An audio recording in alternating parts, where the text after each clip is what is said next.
So last year, P&G celebrated the 25th anniversary of us including sexual orientation into its diversity statement. And somebody came up to me and said, we have to celebrate this.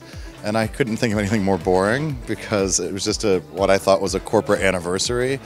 And when I started to dig into it, we discovered the stories of these people that came before us that worked so hard and oftentimes sacrifice not only their own professional safety, in some cases their personal safety, in order to fight for what they thought was right. And we decided we have to tell the story because it wasn't about a P&G story per se, but this is a story of what happened in company after company after company of people coming forward and trying to fight for their own well-being and recognition within companies. And it was just something that needed to be shared. So we decided that we were going to make a film about the people within our own company to help create dialogue and conversation and learn from what they did so we can continue to hopefully create positive change today.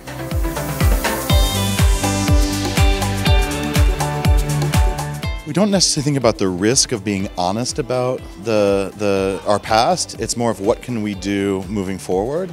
And in the end, like P&G made the right decision. It took a long time to get there, but it's more about how can you create a culture where people are included? How can you create a culture where people can come and be their full selves?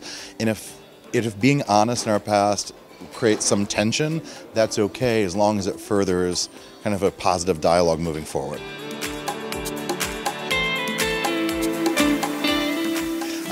The reaction's been really interesting. The first reaction I get is, why would you ever make a film about your own company's past and discriminating against its own employees?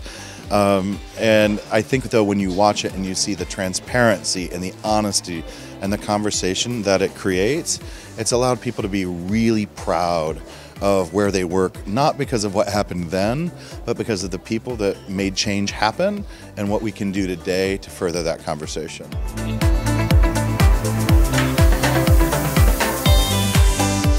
So within P&G, I lead a large part of their LGBT external efforts. And so I produce both of these films, and we do work with a lot of other companies, not only in terms of like employee resource groups and sharing best practices, but also in company coalitions around the world where we can hopefully make change in those 70 countries where it's illegal to be part of the LGBT community, where we can help impact governments, help create social change, and hopefully help a better community for people that feel less than or feel marginalized.